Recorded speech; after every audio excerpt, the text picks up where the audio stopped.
ಹೇ ಪರಮಾತ್ಮ, ನಿನಗೆ ಅನಂತ ಅನಂತ ಕೋಟಿ ವಂದನೆಗಳು. ನಿನ್ನ ಕೃಪೆ ಸದಾ ನಮ್ಮ ಮೇಲೆ ಇರಲಿ.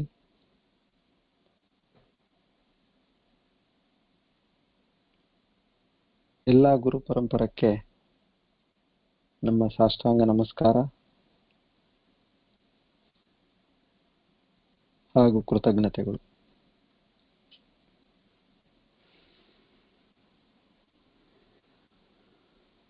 ಇಂದು ನಮ್ಮ ಪಾಠ ಪ್ರವಚನ 29ನೇ ತಾರೀಕು ಏಪ್ರಿಲ್ 2020.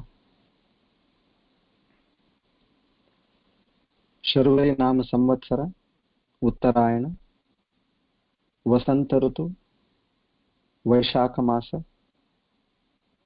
ಶುಕ್ಲ ಪಕ್ಷ, ಷಷ್ಠಿ, ಬುಧವಾರ.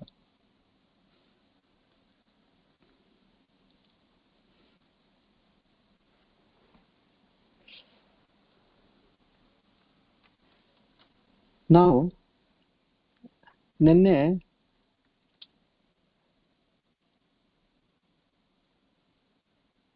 ಸಾಧನ ಚತುಷ್ಟಯವನ್ನು ತಿಳ್ಕೊಂತ ಇದ್ವಿ. ಅಂದ್ರೆ ಇಲ್ಲಿ ಯಾವುದೇ ಒಂದು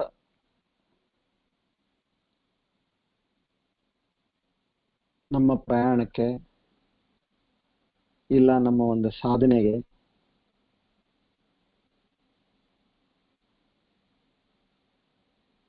ಕೆಲವು ಬೇಕಾಗ್ತಕ್ಕಂಥ ಪ್ರೀ ಕ್ವಾಲಿಫಿಕೇಶನ್ಸ್, ಪ್ರೀ ಕಂಡೀಷನ್ಸ್ ಇದ್ದೇ ಇರುತ್ತೆ, ಯಾವುದೇ ನೋಡಿ ನೀವು. ಸೊ ಅಲ್ಲಿ ಈ ಒಂದು ನಮ್ಮ ಸ್ಪಿರಿಚುವಲ್ ಜರ್ನಿ, ಆಧ್ಯಾತ್ಮಿಕ ಒಂದು ನಮ್ಮ ಪ್ರಯಾಣ ಏನಿದೆ, ಈ ಪ್ರಯಾಣದಲ್ಲಿ ನಮಗೆ ಏನೇನ್ ಬೇಕಾಗತ್ತೆ ಅನ್ನೋದನ್ನ ಇಲ್ಲಿ ನಾವು ತಿಳ್ಕೊಂತ ಇದ್ದೀವಿ. ಸೊ ಇದರಲ್ಲಿ ನಮ್ಗೆ ಏನ್ ಗೊತ್ತಾಯ್ತು? ಮೊದಲನೇದಾಗಿ ಸಾಧನ ಚತುಷ್ಟಯಲ್ಲಿ ಮೊದಲನೇದು ಬೇಕು ನಮಗೆ ವಿವೇಕ. ವಿವೇಕ ಶಕ್ತಿ ಇಷ್ಟೇ. ಒಳ್ಳೇದ್ಯಾವುದು, ಕೆಟ್ಟದ್ಯಾವುದು, ಶಾಶ್ವತ ಯಾವುದು, ಅಶಾಶ್ವತ ಯಾವುದು, ನಿತ್ಯ ಯಾವುದು, ಅನಿತ್ಯ ಯಾವುದು. ಇವಾಗ ಹೇಗೆ ನಾವು ಒಂದು ಇನ್ವೆಸ್ಟ್ಮೆಂಟ್ ಮಾಡ್ತೀವನ್ರಿ, ಒಂದು ಮ್ಯೂಚುವಲ್ ಫಂಡ್ ಇನ್ವೆಸ್ಟ್ಮೆಂಟ್ ಮಾಡ್ತೀವಿ. ಅಲ್ಲಿ ಅವ್ರು ಏನ್ ಹೇಳ್ತಾರೆ, ಮ್ಯೂಚುವಲ್ ಫಂಡ್ ಅಲ್ಲಿ ನಿಮಗೆ ಇಷ್ಟು ರಿಟರ್ನ್ ಬರುತ್ತೆ ಅಂತ ಅದರಲ್ಲಿ ಮತ್ತೆ ಸಣ್ಣ ಅಕ್ಷರದಲ್ಲಿ ಬರೀತಾರೆ, ಇದು ಗ್ಯಾರಂಟಿಡ್ ಅಲ್ಲ, ನಮ್ಮ ಪಾಸ್ಟ್ ರೆಕಾರ್ಡ್ಸ್ ಪ್ರಕಾರ ಇಷ್ಟೆಲ್ಲ ಬಂದಿದೆ, ಅದರ ಆವರೇಜ್ ಇಷ್ಟಿದೆ ಅಂತ ನಮ್ಗೆ ಹೇಳ್ತಾರೆ ಅವ್ರು. ಆಮೇಲೆ ಅಲ್ಲಿ ಚಿಕ್ಕ ಅಕ್ಷರದಲ್ಲಿ ಏನ್ ಬರೀತಾರೆ, ಈ ನಿಮ್ಮ ಕ್ಯಾಪಿಟಲ್ ಕೂಡ ಅಂದ್ರೆ ಅಸಲು ಇರುತ್ತೋ ಇಲ್ಲೋ ಇದ್ರದ್ದು ಕೂಡ ನಾವು ಗ್ಯಾರಂಟಿ ಕೊಡೋದಿಲ್ಲ. ಅದೇ ಸಮಯಕ್ಕೆ ಇನ್ನೊಂದು ಮ್ಯೂಚುವಲ್ ಫಂಡ್ ಅವ್ರು ಬಂದು ಹೇಳ್ತಾರೆ, ನಿಮ್ಮ ಅಸಲು ಅಂದ್ರೆ ಗಂಟೇನಿದೆ ಅದು ನಿಮಗೆ 100% ನಾವು ಕೊಡ್ತೀವಿ, ಅದರದ್ದು ಗ್ಯಾರಂಟಿ ನಮ್ದು. ಅದ್ರ ಜೊತೆಗೆ ನಾವು ನಿಮಗೆ ಒಂದು 20% ರಿಟರ್ನು ಕೊಡ್ತೀವಿ ವರ್ಷಕ್ಕೆ, ನಿಮ್ಮ ಒಂದು ಬಂಡವಾಳದ ಮೇಲೆ, ಇನ್ವೆಸ್ಟ್ಮೆಂಟ್ ಮೇಲೆ. ಇದು 2 ಪ್ರಪೋಸಲ್ ನಿಮ್ ಮುಂದ್ಗಡೆ ಇದೆ ನಿಮಗೆ. ಅವಾಗ ನೀವೇನ್ ಮಾಡ್ತೀರಾ, ತಮ್ಮ ವಿವೇಕ ಶಕ್ತಿಯಿಂದ ನೀವೇನ್ ಮಾಡ್ತೀರಾ, ಮೊದಲನೇದು ನೋಡಪ್ಪ, ನನಗೆ ಗಂಟಂತೂ ಸೇಫ್ ಇರಬೇಕು. ಇದು ಯಾರಾದ್ರೂ ವಿಚಾರ ಮಾಡೋದಲ್ಲ. ಇದು ಎಲ್ಲಿಂದ ಬರುತ್ತೆ? ಇದು ಎಲ್ಲರಲ್ಲೂ ಇರ್ತಕ್ಕಂಥ ಒಂದು ವಿವೇಕ ಶಕ್ತಿ. ಸೊ ಹೇಗೆ ನಾವು ಈ ಒಂದು ಚಿಕ್ಕ ಚಿಕ್ಕ ಡಿಸಿಷನ್ ನಮ್ಮ ಜೀವನದಲ್ಲಿ ನಾವು ಬುದ್ಧಿವಂತಿಕೆಯಿಂದ, ವಿವೇಕತ್ವದಿಂದ ನಾವು ವಿಚಾರ ಮಾಡಿ ತಗೊಳ್ತೀವೋ, ಹಾಗೆಯೇ ನಮ್ಮ ಈ ಒಂದು ಜೀವ ಇಲ್ಲಿ ಕೆಲವು ವರ್ಷಕ್ಕೆ ಮಾತ್ರ ಬಂದಿದೆ ಈ ಭೂಲೋಕಕ್ಕೆ. ಅದು ಈ ಒಂದು ಮಾನವ ಜನ್ಮದಲ್ಲಿ ಈ ಒಂದು ಜೀವ ಬಂದಿದೆ. ಈ ಜೀವದ ಹಿನ್ನೆಲೆ ಏನು, ಮುಂದೆ ಏನು, ಇದಕ್ಕೆ ಕಾರಣ ಏನು, ಇದನ್ನ ಸೃಷ್ಟಿಸಿದ್ದಾರೆ, ಇದರಲ್ಲಿ ಏನು ನಮಗೆ ನಿರ್ಬಂಧನೆಗಳಿದೆ, ಇದರಲ್ಲಿ ಏನು ನಿಯಮಗಳಿದೆ, ಇದೆಲ್ಲ ಮತ್ತೆ ನಾವು ತಿಳ್ಕೋಬೇಕಲ್ಲ. ಅವಾಗೆ ನೀವು ಒಂದು ಡಿಸಿಷನ್ ತಗೊಳಕ್ ಸಾಧ್ಯ ಉಂಟಲ್ಲ. ಇವಾಗ ನೀವು ಯಾರ್ದೋ ನೀವು ಇವಾಗ ದುಡ್ಡು ಜಮಾ ಮಾಡ್ತಾ ಇದ್ದೀರಂತೆ, ಅಲ್ಲಿ ಅದು ಯಾರ್ದೋ ಅಕೌಂಟಿಗೆ ಹೋಗಿ ಜಮಾ ಆಗ್ತಿದ್ರೆ ನಿಮಗೇನ್ ಬಂತು? ನಾವು ಜಮಾ ಮಾಡಿದ್ಮೇಲೆ ನಿಮ್ಮ ಅಕೌಂಟಿಗೆ ಬಂತೋ ಇಲ್ಲೋ ಅಂತ ನೀವು ನೋಡ್ಕೋಬೇಕಲ್ಲ, ಅಷ್ಟಾದ್ರೂ ನೋಡ್ಕೋಬೇಕಲ್ಲ. ಹಾಗೆಯೇ ಇಲ್ಲಿ ನಾವು ಯಾವುದೇ ಒಂದು ಕೃತ್ಯ ಮಾಡಿದ್ರೆ ಅದಕ್ಕೆ ಪುಣ್ಯ ಅಂತ ಅಂತಾರೆ, ಪಾಪ ಅಂತ ಅಂತಾರೆ. ಮತ್ತೆ ಇದು ಎಲ್ಲಿವರೆಗೆ ಇರುತ್ತೆ? ಈ ಪುಣ್ಯ ಪಾಪಗಳು ಮಾತ್ರ ನಿಮಗೆ ನಿಮ್ಮ ತದನಂತರ ನಿಮ್ ಜೊತೆಗೆ ಬರೋದು. ಬಾಕಿ ಎಲ್ಲ ಏನ್ ನೀವಿಲ್ಲಿ ಮಾಡಿದಿರಿ ಅದಿಲ್ಲೇ ಉಳಿಯುತ್ತೆ ಅಂತ ಇದು ಒಂದು ನಿಯಮ ಅಲ್ಲ. ಅರೆ ನನಗೆ ಗೊತ್ತಿದ್ದಿಲ್ಲ, ನಾನು ಇದೆಲ್ಲ ತಗೊಂಡು ಹೋಗ್ಬೋದು ಅನ್ಕೊಂಡಿದ್ದೆ ಅಂತಂದ್ರೆ. ಸೊ ಈ ಕೆಲವು ವಿಷಯಗಳು, ಇದನ್ನ ಈ ವಿವೇಕ ಶಕ್ತಿ ಪ್ರಕಾರ ನಾವು ವಿಚಾರ ಇಷ್ಟೇ ಮಾಡ್ಬೇಕು. ನಾನು ಪುಣ್ಯ ಅಷ್ಟು ಗಳಿಸ್ಬೇಕು, ಪಾಪ ನನಗೆ ಹತ್ರ ಬರ್ಲಿಕ್ಕೆ ಕೂಡುದು, ಇದನ್ನ ನಾನು ಮಾಡ್ಬೇಕು, ಈ ಸಂಘದಲ್ಲಿ ಇರಬೇಕು, ಈ ಒಂದು ವಿಚಾರದಲ್ಲಿ ಇರಬೇಕು. ಪ್ರತಿ ಒಂದು ಕಾರ್ಯ ನನ್ನ ಜೀವನದಲ್ಲಿ ನನಗೆ ಇದು ಭಗವಂತನಿಗೆ ದಿನನಿತ್ಯ ಒಂದೊಂದು ಹೆಜ್ಜೆ ಹತ್ರ ತಗೊಂಡು ಹೋಗ್ತಾ ಇದೆಯಾ, ಏನ್ ನಾನು ಹಿಂದಕ್ಕೆ ಹೋಗ್ತಾ ಇದ್ದೇನೆ, ನಾನು ಅಲ್ಲೇ ಇದ್ದೀನ? ಈ ಒಂದು ಸದಾ ನಾವು ಒಂದು ಜಾಗೃತ ಸ್ಥಿತಿಯಲ್ಲಿದ್ದು ಸರಿಯಾದ ಮಾರ್ಗಕ್ಕೆ ನಡೆಯುವಂತ ಶಕ್ತಿಯೇ ವಿವೇಕ ಶಕ್ತಿ. ಹೇಗೆ ನಿಮಗೆ ಒಂದು ಊರಿಗೆ ಹೋಗ್ಬೇಕಾದ್ರೆ ಎಲ್ಲಿ ಟರ್ನ್ ಬರುತ್ತೋ ಅಲ್ಲಿ ನೀವು ಖಾತ್ರಿ ಮಾಡ್ಕೊಳ್ತೀರಿ, ಏನಪ್ಪಾ ಇದು ಈ ಊರಿಗೆ ಹೋಗುತ್ತಾ, ಇದು ಹೌದು ಸ್ವಾಮಿ ಇಲ್ಲಿ ಈಗ ತಿರುಗಿ ಈಗ ಹೋಗುತ್ತೆ ಅಂತ ಹೇಳಿದ್ರೆ ನಾವು ಆ ಪ್ರಕಾರ ಹೋಗ್ತೀವಾಗ್ಲಿ. ಆ ರೋಡ್ ಚೆನ್ನಾಗಿದೆಯಲ್ಲ ಅದ್ರಲ್ಲಿ ಹೋದ್ರೆ ಒಳ್ಳೇದಲ್ಲ ಅಂತ ನಾವು ಹೋಗೋದಿಲ್ಲ. ಅದು ವಿವೇಕ ಶಕ್ತಿ ನಮ್ಮಲ್ಲಿರೋದು. ಇನ್ನ ಎರಡನೇದು ವೈರಾಗ್ಯ. ನಮಗೆ ಈ ಒಂದು ಜ್ಞಾನ ಒಂದು ಕಡೆ ನಾವು ಪಡಿತಾ ಇದೀವಿ. ಇವಾಗ ಪುಣ್ಯ ಗಳಿಸ್ಬೇಕಾದ್ರೂ ಒಂದು ವೈರಾಗ್ಯ ಇದ್ರೆ ಮಾತ್ರ ನಾವು ಪುಣ್ಯ ಗಳಿಸ್ಲಿಕ್ಕೆ ಸಾಧ್ಯ ಉಂಟಲ್ಲ. ಇವಾಗ ಒಂದು ದಾನ ಮಾಡ್ಬೇಕಂದ್ರೆ, ದಾನ ಮಾಡ್ಲಿಕ್ಕೆ ಮತ್ತೆ ನಿಮ್ಮಲ್ಲಿ ಒಂದು ಕರುಣಾ ಭಾವ ಬೇಕು, ಒಂದು ವೈರಾಗ್ಯ ಸ್ವಲ್ಪ ಬೇಕು. ಇಲ್ಲಾಂದ್ರೆ ಹೇಗ್ ದಾನ ಮಾಡ್ಲಿಕ್ಕೆ ಸಾಧ್ಯ ಉಂಟು? ಆ ಒಂದು ನಂದು ನಂದು ನಂದು ಅಂತ ಇತ್ತಂದ್ರೆ ದಾನ ಮಾಡ್ಲಿಕ್ಕೆ ಸಾಧ್ಯನೇ ಇಲ್ಲ. ಎಷ್ಟೇ ಇರ್ಲಿ, 10 ರೂಪಾಯಿ ಇರ್ಲಿ, ಇಲ್ಲ 1000 ರೂಪಾಯಿ ಇರ್ಲಿ. ಸೊ ಹೇಗೆ ಒಂದು ಹದ್ದಿಗೆ ಎರಡು ರೆಕ್ಕೆ ಏನಿದೆ ಸಮನಾಗಿ ಶಕ್ತಿಶಾಲಿಯಾಗಿತ್ತು ಅಂದ್ರೆ ಅದು ಒಂದು ಶಿಖರಕ್ಕೆ ಹೋಗಿ ಮುಟ್ಟುತ್ತೋ, ಹಾಗೆಯೇ ಈ ಎರಡು ರೆಕ್ಕೆಗಳು, ಒಂದು ಜ್ಞಾನದ ರೆಕ್ಕೆ, ಇನ್ನೊಂದು ವೈರಾಗ್ಯದ ರೆಕ್ಕೆ. ಯಾಕೆ ದೇವತೆಗಳಿಗೆ ಈ ಮೋಕ್ಷಕ್ಕೆ ಅವ್ರಿಗೆ ಪಾತ್ರರಲ್ಲ? ಯಾಕೆಂದ್ರೆ ಅವ್ರಿಗೆಲ್ಲ ಕಷ್ಟನೇ ಇಲ್ಲ, ಯಾವಾಗ್ಲೂ ಸುಖವಾಗಿ ಸ್ವರ್ಗದಲ್ಲಿ ಇದ್ದಾರೆ ಅಂದ್ರೆ ಅವ್ರಿಗೆ ಮತ್ತೆ ಇನ್ನ ಈ ತರ ಭಗವಂತನ ಕಡೆ ಧ್ಯಾನ ಮಾಡೋದು, ಈ ಮೋಕ್ಷದ ಕಡೆ ಅವ್ರು ವಿಚಾರ ಮಾಡೋದು ಇಲ್ಲೇ ಇಲ್ಲ. ಸೊ ಅದಕ್ಕೆ ಅವ್ರ ಎಲಿಜಿಬಿಲಿಟಿನೇ ಇಲ್ಲ.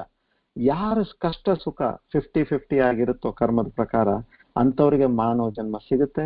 ಅವ್ರಿಗೆ ಒಂದು ಇದು ಸಾಧನೆ ಮಾಡ್ಲಿಕ್ಕೆ ಇಲ್ಲಿ ಒಂದು ಅನುಕೂಲ ಇದೆ.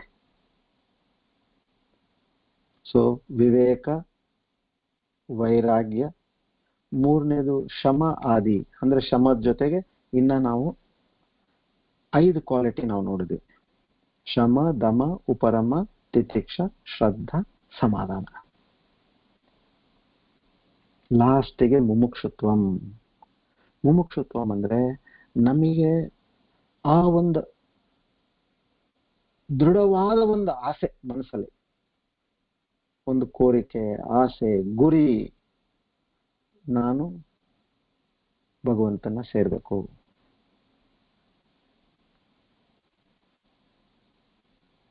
ಈ ಎಲ್ಲ ವಿಚಾರಗಳು ಎಷ್ಟು ನಮ್ಮಲ್ಲಿ ಪ್ರಬಲವಾಗಿರುತ್ತೋ ಅಷ್ಟು ನಮಗೆ ಸುಗಮವಾಗಿ ಮತ್ತೆ ಶೀಘ್ರವಾಗಿ ನಾವು ಸೇರ್ಲಿಕ್ಕೆ ಸಾಧ್ಯ ಉಂಟು. ಸೊ ಇಂದಿನ ದಿನ ನಾವು ಮೂರನೇದು, ನಿನ್ನೆ ಶಮ ಮತ್ತು ದಮ ಇವೆರಡು ನೋಡಿದ್ವಿ. ಇವತ್ತು ನಾವು ಬಾಕಿ ಅದರಲ್ಲಿ 4 ಇದೆ, ಅದನ್ನ ನೋಡೋಣ. ಶಮ ಏನಾಯ್ತು? Mastery of the mind, control of the mind. ಅಂದ್ರೆ ನಮ್ಮ ಮನೋ ನಿಗ್ರಹ. ಎಲ್ಲದಕ್ಕೂ ಮೂಲ ಕಾರಣ ಮನಸ್ಸಲ್ಲ. ಅದನ್ನ ಹೇಗೆ ನಿಗ್ರಹ ಮಾಡಬೇಕು ಅಂತ ನಾವು ನಿನ್ನೆ ಅದರದ್ದು ವಿಚಾರ ನಾವು ತಿಳ್ಕೊಂಡ್ವಿ. ಇನ್ನ ಎರಡನೇದು ಇಲ್ಲಿ ಏನಿದೆ? ದಮ, ನಮ್ಮ ಇಂದ್ರಿಯಗಳ ಮೇಲೆ ನಿಗ್ರಹ. ಯಾಕೆಂದ್ರೆ ಇಂದ್ರಿಯಗಳು, ನೀವು ಮನಸ್ಸು ಕಂಟ್ರೋಲ್ ಇಟ್ಕೊಂಡಿರ್ತೀರ, ಆದ್ರೆ ಇಂದ್ರಿಯಗಳು ಸುಮ್ಮನೆ ಇರೋದಿಲ್ಲಲ್ಲ. ನಿಮಗೆ ಕಣ್ಣಿಂದ ಅದು ತೋರಿಸ್ತಾ ಇರತ್ತೆ, ಬಾಯಿಂದ ಇನ್ನೊಂದು ತೋರಿಸ್ತಾ ಇರತ್ತೆ, ರುಚಿ ತೋರಿಸ್ತಾ ಇರತ್ತೆ, ಅಲ್ಲಿ ಅದಿದೆ ಇದಿದೆ, ಮತ್ತೆ ಅಲ್ಲಿ ಇಲ್ಲಿ ಘಮ ಘಮ ವಾಸನೆ ಬರುತ್ತೆ. ಮೂಗು ನಿಮ್ಗೆ ಹೇಳುತ್ತೆ, ಏನಪ್ಪ ಮಲಗಿದ್ರು ಕೂಡ ಎಬ್ಸುತ್ತೆ ಮೂಗು. ಯಾಕೆ? ಒಂದು ಒಳ್ಳೆ ಸುಗಂಧ ಬಂತಲ್ಲ, ಯಾವ್ದೋ ಒಂದು ಒಳ್ಳೆ ಅಡಿಗೆ ಆಗ್ತಾ ಇದೆ ಎಲ್ಲೋ. ಸೊ ಹೀಗೆ ಇಂದ್ರಿಯಗಳ ಮೇಲೆ ಕೂಡ ಒಂದು ನಿಗ್ರಹ ಬೇಕು. ಅದು ಇದ್ರೆ ಮಾತ್ರ ಮುಂದುವರಿಲಿಕ್ಕೆ ಸಾಧ್ಯ ಯಾವ್ದ್ರಲ್ಲಿ, ಈ ಒಂದು ಅಭ್ಯಾಸದಲ್ಲಿ. ಇಲ್ಲ ಅಂದ್ರೆ ನಾವು ಅದ್ರ ಕಡೆ ಪ್ರಯತ್ನ ಮಾಡಬೇಕು. ಇಲ್ಲಿ ನಾನು ನಿಮ್ಮ ಹತ್ರ ಒಂದು ಶೇರ್ ಮಾಡ್ತೀನಿ. ಈ ನೋಡಿ, ಮನಸ್ಸಾಯ್ತು, ಇಂದ್ರಿಯಗಳಾಯ್ತು, ಇದೆಲ್ಲದಕ್ಕೂ ಮೂಲಭೂತ ಕಾರಣ ಏನು? ಆಸೆ ಅಲ್ಲ. ಸೊ ಇಲ್ಲಿ ಮೊನ್ನೆ ಸ್ವಾಮಿ, ಇದು 3 ವರ್ಷದ ಹಿಂದೆ ಆಯ್ತು, ಇದು 2017 ಸ್ವಾಮಿ ಚಿನ್ಮಯಾನಂದ ಅವ್ರದ್ದು ಸೆಂಟನರಿ ಸೆಲೆಬ್ರೇಷನ್ಸ್ ಆಯ್ತು, 100 ವರ್ಷದ ಜಯಂತಿ. ಅವತ್ತಿನ ದಿನ international conference on the contribution of Advaita Vedanta to humanity ಅಂತೇಳಿ ಒಂದು ಕಾನ್ಫರೆನ್ಸ್ ಆಯ್ತು ಇಲ್ಲಿ ಬಾಂಬೆ ಹತ್ರ. ಸೊ ಇಲ್ಲಿ throughout the world scholars ಬಂದಿದ್ರು ಇಲ್ಲಿ ಈ ಕಾನ್ಫರೆನ್ಸ್ ಅಲ್ಲಿ. ತಮ್ಮ ಪ್ರೆಸೆಂಟೇಷನ್ಸ್ ಅದೇನೇನಿತ್ತು ಅದೆಲ್ಲ ಮಾಡಿದ್ರು ಅವರು. ಸೊ ಅದರಲ್ಲಿ ಯಾವ್ದು ಬೆಸ್ಟ್ ಪ್ರೆಸೆಂಟೇಷನ್ಸ್ ಇತ್ತು, ಎಲ್ಲರಿಗೂ ಇದನ್ನ ಅನುಕೂಲ ಆಗತ್ತೆ ಅನ್ನೋದು, ಅದರಲ್ಲಿ ಎಲ್ಲಾರ್ದು ಒಂದು ಸ್ಪೀಚಸ್, ಅವ್ರ ಸಬ್ಜೆಕ್ಟ್ಸ್ ಏನೇನು ಅವ್ರು ಮಾತಾಡಿದ್ದಾರೆ ಅದನ್ನ ತೆಗೆದು ಈ ಪುಸ್ತಕದಲ್ಲಿ ಅವರು ಪಬ್ಲಿಷ್ ಮಾಡಿದ್ರು. ಅದರಲ್ಲಿ ಕೆ ಸದಾನಂದ ಅಂತೇಳಿ ಒಬ್ರು, ಇವರು ಬೇಸಿಕ್ಲಿ ಇವರು ಚಿನ್ಮಯ ಮಿಷನ್ ಆಚಾರ್ಯರು, ವಾಷಿಂಗ್ಟನ್ ರೀಜನಲ್ ಸೆಂಟರ್ USA ಅಲ್ಲಿರ್ತಾರೆ ಇವರು. ಸೊ ಇವರು ಒಂದು ಬರೆದಿದ್ರು ಅದರಲ್ಲಿ. ಅದು ನನಗೆ ಬಹಳ ಮನಸ್ಸಿಗೆ ಬಂತು. ಅಂದ್ರೆ ಆಸೆನೆ ನಮಗೆ ನಮ್ಮಲ್ಲಿ ಅಲ್ಲೋಲ ಕಲ್ಲೋಲ ಮಾಡೋದಂದ್ರೆ ಅದೊಂದೇ. ಅದರ ಆಟೋಬಯೋಗ್ರಫಿ ಏನಪ್ಪಾ, ಇದು ಎಲ್ಲಿಂದ ಬರುತ್ತೆ, ಇದ್ರದ್ದು ಏನ್ ಸ್ಥಿತಿ, ಇದು ಕೊನೆಗೆ ಏನಾಗುತ್ತೆ ಇದರಿಂದ ನಮ್ಗೆ. ಸೊ ಅದನ್ನ ಇವತ್ತು ಮೊದ್ಲು ಇದನ್ನ ತಿಳ್ಕೊಂಡು ಆಮೇಲೆ ಮುಂದಿನ ವಿಷಯಕ್ಕೆ ಹೋಗೋಣ. ಯಾಕಂದ್ರೆ ಆಸೆ ಮೇಲೆ ನಮಗೆ ಒಂದು ಅದರದ್ದು ನಿಜ ಸ್ವರೂಪ ಏನು ಅಂತ ಗೊತ್ತಾಯ್ತು ಅಂದ್ರೆ ನಮಗೆ ಬಾಕಿದು ಸ್ವಲ್ಪ ಕಂಟ್ರೋಲ್ ಮಾಡಕ್ ಈಸಿ ಆಗುತ್ತೆ. ಸೊ ಅವ್ರೇನ್ ಹೇಳ್ತಾರೆ, ಪ್ರವೃತ್ತಿ ಮತ್ತು ನಿವೃತ್ತಿ ಅಂತ 2 ವಿಷಯ ಹೇಳ್ತಾರೆ. ಪ್ರವೃತ್ತಿ ಏನು? ನಮಗ್ ಜೀವನದಲ್ಲಿ ನಮ್ಗೆ ಏನ್ ಬೇಕು ಅನ್ಸುತ್ತೋ ಅದನ್ನ ಎಷ್ಟೇ ಕಷ್ಟ ಆಗ್ಲಿ ನನಗೆ ಪಡಿಲಿಕ್ಕೆ ನಾನು ಅದಕ್ಕೆ ಹೋರಾಟ ಮಾಡ್ತೀನಿ. ಯಾವ್ದು ನನಗೆ ಬೇಕನ್ಸುತ್ತೋ. ನಿವೃತ್ತಿ ಅಂದ್ರೆ ಏನು? ನನಗೆ ಯಾವುದು ಬೇಡವೋ ಅದರಿಂದ ನಾನು ದೂರ ಹೋಗ್ತೀನಿ, ಓಡೋಗ್ತೇನೆ ಅದರಿಂದ. ನನಗೆ ಅದು ಹತ್ರ ಬರ್ಲಿಕ್ಕೆ ನಾನು ಕೊಡೋದಿಲ್ಲ ಅದನ್ನು. ಇದು 2 ನಮ್ಮ ಮೊದಲನೆಯ ವಿಚಾರ, ಮನೋವೃತ್ತಿ ಇದು. ಇಲ್ಲಿ ಆಸೆಯ ಡಿಫೆಕ್ಟ್ಸ್ ಏನಪ್ಪಾ ಇದರಲ್ಲಿ? ದೋಷತ್ರಯಂ ಅಂತಾರೆ. 3 ರೀತಿಯ ದೋಷಗಳಿದೆ ಪ್ರತಿಯೊಂದು ಆಸೆಗೆ.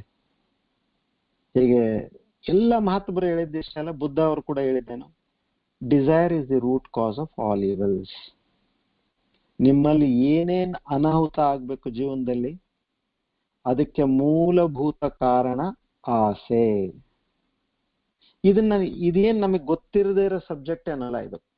ನೀವೇ ನೋಡಿ, ಎಲ್ಲೆಲ್ಲೇ ನಿಮಗೆ ತೊಂದರೆ ಬಂದಿದೆಯಲ್ಲ, ಜೀವನದಲ್ಲಿ ಕಷ್ಟ ಬಂದಿದೆ, ಅಲ್ಲಿ ಎಲ್ಲಾ ಕಡೆ ಎಲ್ಲಿಂದ ಶುರುವಾಯ್ತು ಅಂದ್ರೆ ಆ ಒಂದು ಆಸೆಯಿಂದಾನೇ ಶುರುವಾಯ್ತದು.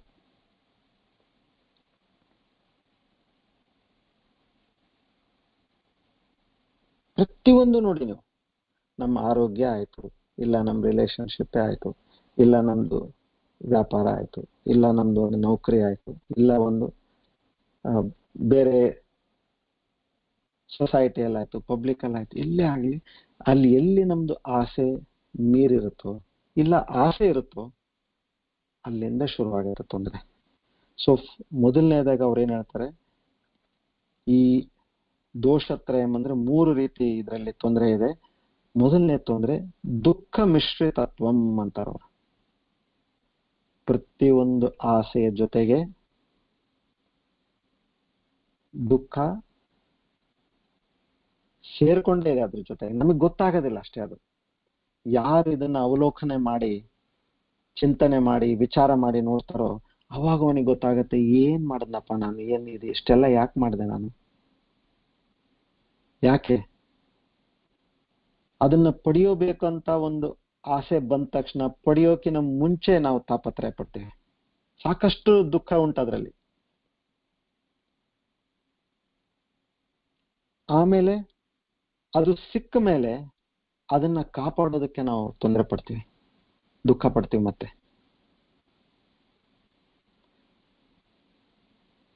ಆದ ನಂತರ ನಮ್ಗೆ ಇದು ಯಾವಾಗ ನಮ್ಮನ್ನ ಕೈ ಬಿಟ್ಟು ಹೋಗುತ್ತೋ, ಇದಿರುತ್ತೋ ಇಲ್ಲೋ ಅನ್ನೋದು, ಇದನ್ನು ನಾವು ವಿಚಾರ ಮಾಡ್ತಾ ಮಾಡ್ತಾ ಒಂದು ನೋವನ್ನ ಅನುಭವಿಸ್ತೀವಿ. ಇವಾಗ ಒಂದು ಎಕ್ಸಾಂಪಲ್ ಕೊಡ್ತೇನೆ. ನಿಮಗೊಂದ್ ಕಡೆ ಜಾಬ್ ಬೇಕಾಗಿದೆ. ಆ ಒಂದು ನೌಕರಿ ಸಲುವಾಗಿ ನೀವು ಪಡೋ ತಿಪ್ಪಲು ಇಷ್ಟು ಅಷ್ಟು ಅಲ್ಲ, ಎಲ್ಲ ಕಡೆ ಅಪ್ಲೈ ಮಾಡಬೇಕು, ಯಾರ್ಯಾರು ಸಿಗ್ತಾರೋ ಅವ್ರಿಗೆ ಹೇಳ್ಬೇಕು. ಎಲ್ಲ ಸ್ವಲ್ಪ ಪರಿಚಯ ಇದ್ರೆ, ನೋಡಿ ಸ್ವಾಮಿ ನಮ್ಗೆ ಹೇಳಿ, ಇಲ್ಲಿ ನಾನು ಇಲ್ಲಿ ಅಪ್ಲೈ ಮಾಡಿದ್ದೀನಿ, ಇಲ್ಲ ಅಂದ್ರೆ ಇಲ್ಲಿ ಜಾಬ್ ಸಿಗೋದಕ್ಕೆ ನಾನು ಏನ್ ಮಾಡ್ಬೇಕು, ನಾನು ಯಾವ್ಯಾವ ರೀತಿ ನಾನು ನನ್ನ CV ರೀಫಾರ್ಮ್ಯಾಟ್ ಮಾಡ್ಬೇಕು ನಾನು, ಇಲ್ಲ ಏನಾದ್ರು ಡಿಲಿಷನ್ಸ್ ಎಡಿಷನ್ಸ್, ಮತ್ತೆ ಇಂಟರ್ವ್ಯೂ ಯಾವ ರೀತಿ ಇರುತ್ತೆ, ಯಾರಿರ್ತಾರೆ, ಹೇಗಿರುತ್ತೆ. ಮತ್ತೆ ಅದು ಇಂಟರ್ವ್ಯೂ ಟೈಮಲ್ಲಿ ಏನಾಗುತ್ತೆ, ಒಂದೊಂದ್ ಸರ್ತಿ ಎಲ್ಲವೂ ಒಂದ್ 2-3 ಇಂಟರ್ವ್ಯೂ ಒಟ್ಟಿಗೆ ಬರ್ಬೋದು. ಅವಾಗಂತೂ ಇನ್ನ ಕಷ್ಟ. ಎಲ್ಲ ತಿಪ್ಪಲ್ ಪಟ್ಟು ನಾವು ಕೊನೆಗೆ ಒಂದು ಜಾಬ್ ಅದು ನಮಗೆ ಬೇಕಾಗಿದ್ದು ಸಿಕ್ತಂದ್ರೆ, ಸೊ ಏನಾಯ್ತು, ಇದು ಸಿಗಲ್ಲಿವರೆಗೂ ನಮಗೆ ನೋವು ಇದ್ದೇ ಇದೆ. ಸುಖವಾಗೇನು ಸಿಕ್ಕಿಲ್ಲ ನಮ್ಗಿದು. ಆಸೆ ಬಂತು, ನಾವು ಪ್ರಯತ್ನ ಮಾಡಿದ್ವಿ, ಆಯ್ತು. ಕೊನೆಗೆ ಅದು ಬಂದ ಮೇಲೆ ಏನಾಯ್ತು, ಇನ್ನು ಅಲ್ಲಿಗೆ ಮುಗ್ದಿದ್ದಲ್ಲ. ಅದು ಜಾಬ್ ಸಿಕ್ತಂದ್ಮೇಲೆ ಆಯ್ತಪ್ಪ ನನ್ ಗೆದ್ದೋದೆ ಅಂತೇಳಿ ನಾನು ಸುಮ್ಮನೆ ಕೂತ್ಕೊಂಡ್ರೆ ಆಗತ್ತಾ? ಕಷ್ಟಪಡ್ಬೇಕಲ್ಲಿ. ಅವ್ರು ಹೇಳಿದ್ದೆಲ್ಲ ಟಾರ್ಗೆಟ್ಸ್ ಮೀಟ್ ಮಾಡಬೇಕು, ಅವ್ರು ಹೇಳಿದ ಸಮಯಕ್ಕೆಲ್ಲ ನಾವು ಕೆಲಸ ಮಾಡಬೇಕು, ಅವ್ರು ರಿವ್ಯೂ ಮೀಟಿಂಗ್ಸ್ ಅಟೆಂಡ್ ಮಾಡಬೇಕು, ಏನ್ ಹೇಳ್ತಾರೋ ಅದೆಲ್ಲ ನಾವು ತಗ್ಗಿ ಬಗ್ಗಿ ನಡೆದು ಅದನ್ನೆಲ್ಲ ನಾವು ಪಾಲನೆ ಮಾಡಬೇಕು. ಮಧ್ಯದಾಗೆ ನಮಗೆ ನಂಬಿಕೆ, ಅದನ್ನೂ ಒಂದು ಭಯನೂ ಇರುತ್ತೆ. ಇದೇನೋ ಸಿಕ್ಕಿದೆ, ನಾನು ಇಷ್ಟು ಕಷ್ಟಪಟ್ಟು ಇದನ್ನೆಲ್ಲ ಮಾಡ್ತಾ ಇದ್ದೀನಿ, ಏನಪ್ಪಾ ನಾಳೆ ಇದೇನೋ ಕಂಪ್ನಿಯವ್ರು ಏನೋ ಮರ್ಜರ್ ಆಗತ್ತೆ ಅಂತ ಕೇಳ್ತಾ ಇದೀವಿ, ಇಲ್ಲ ಟೇಕ್ ಓವರ್ ಆಗ್ತಾ ಇದೆ, ಇನ್ನೊಂದು ಕಂಪ್ನಿ ಬರ್ತಾ ಇದಾರಂತ ವಿಚಾರ ಕೇಳಿದ್ವಿ, ಇಲ್ಲ ಇಲ್ಲಿ ನಮ್ಮ ಟೀಮ್ ಏನಿದೆ ಮ್ಯಾನೇಜರ್ ಚೇಂಜ್ ಆಗ್ಬಿಟ್ಟಿದ್ದಾರೆ, ಬೇರೆ ಯಾರೋ ಬರ್ತಾ ಇದ್ದಾರೆ, ಅವಾಗ ನಮ್ಮ ಪರಿಸ್ಥಿತಿ ಏನು? ನಾನಾ ರೀತಿಯ ಭಯ. ಇವಾಗ ವ್ಯಾಪಾರ ಇತ್ತಂದ್ರೆ ಪಾಲಿಸೀಸ್ ಚೇಂಜ್ ಆಗುತ್ತೆ, ರೂಲ್ಸ್ ಚೇಂಜ್ ಆಗುತ್ತೆ. ಇವಾಗ ಸದ್ಯದ ಪರಿಸ್ಥಿತಿ ನೋಡಿ. ಇವಾಗ